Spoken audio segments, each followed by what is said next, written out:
Hi, I'm Jerry Matthews, and I'm standing on the 10th tee at Cutter's Ridge golf course outside of Manistee, Michigan, that I had the pleasure to design. And we would like you to see this course today, but first a little overview. We had limited acreage to do this, but the acreage is beautiful. We're on the west side of Michigan, right close to Lake Michigan. A lot of hills, a lot of valleys, some wetlands, greatly vegetated with oaks and maples and birch and conifers. So it's a great site, and I think you're going to like what you're going to see today. Okay, hole number 3 here at Cutter's Ridge typifies what we found on this site. It's a nicely wooded site with all types of vegetation, but the mixture of evergreens and deciduous trees. But this hole signifies what we like to find. If we see it early, we design around it, but in this particular case, we came across this big cherry tree on the left side of this hole and built the hole a slight dog leg around it. So this tree is the signature visual part of this hole and makes the dog leg work. From the 150-yard mark where we're sitting, it shows also a slight a wetland area across this fairway, which is common on this golf course. But it also goes into a pretty well protected green with mounds left and right with sand on the right. But the approach to this green and the opening into the green is really quite opening and quite inviting. On hole number 5 on the approach to the green is a good example of what we're trying to do here, particularly in northern Michigan. I love to work in northern Michigan because we have so many beautiful golf sites and such beautiful vegetation mixed with wetlands and high grounds, and we've got our fair share of wetlands on this project. But if we can create settings like this one, where you have the green elevated somewhat, protected by mounds, we got sand each side with the bunker on the left here, about 100 feet out from the green. But the signature thing here is that the big white pine that we left, which is relatively close to the green, but it gives this hole its own identity, and I think each hole somehow should have its own identity and how it plays and how it looks. And that white pine does this on this particular hole, and it makes truly a great up north golf hole. The 7th hole here at Cutter's Ridge really typifies what we had to try and accomplish from a big picture. We didn't have a lot of acreage when you consider that about 30 to 35% of this site was wetlands that we were not to intrude on. So we had to work with what was here, and this hole typifies a tee shot. We've got elevated tees all right, and it goes out to a very large friendly landing area off the tee. So we put a bunker out on the left just to define the left side of the fairway. We're now on the landing area out about 280 off the back tee, and you can see that we now have another wetlands to cross with our approach shot. For the average golfer, this is not too difficult, but you do have to get up into this area. But the green setting is really beautiful. There's a natural bank back there. We've got a sand bunker in back to frame it, and a small one on the right. But the essence of this golf hole is the 2 shots over wetland.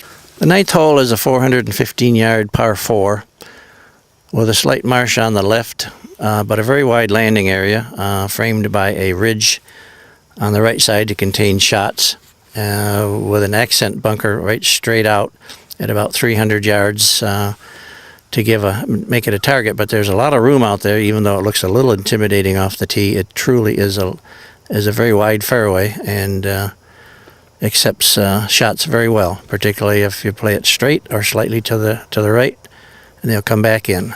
From 150 yards in, it's a relatively open shot, the little neck of wetland sticking out in there, but the green side is very open, very inviting.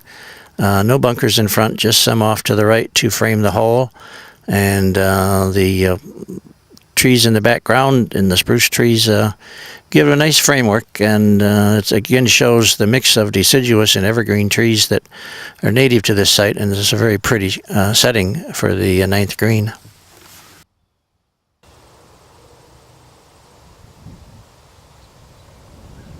Hole number 12 is a nice par 3, a natural setting with a little pond on the left side, It's a good test of golf. It's 209 yards from the back tee, which is very elevated against above the green.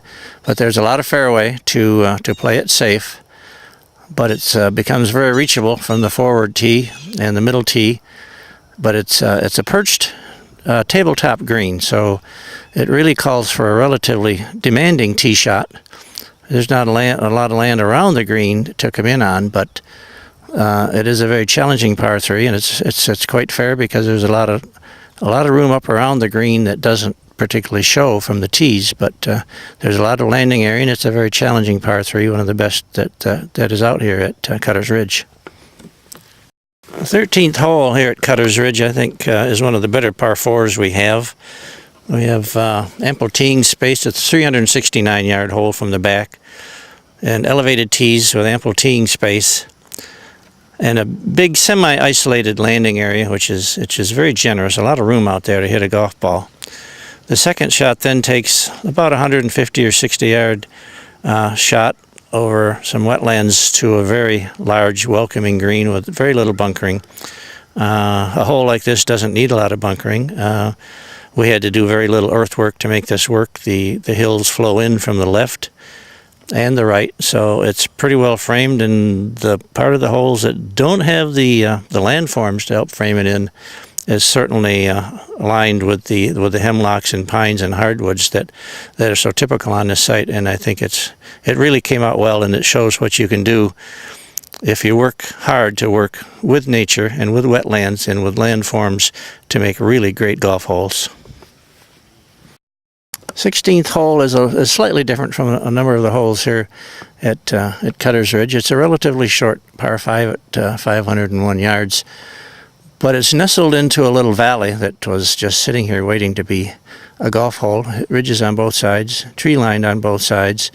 So basically we flattened out 2 ridges to create the tee sites, and just more or less leveled the valley floor to make it an acceptable fairway.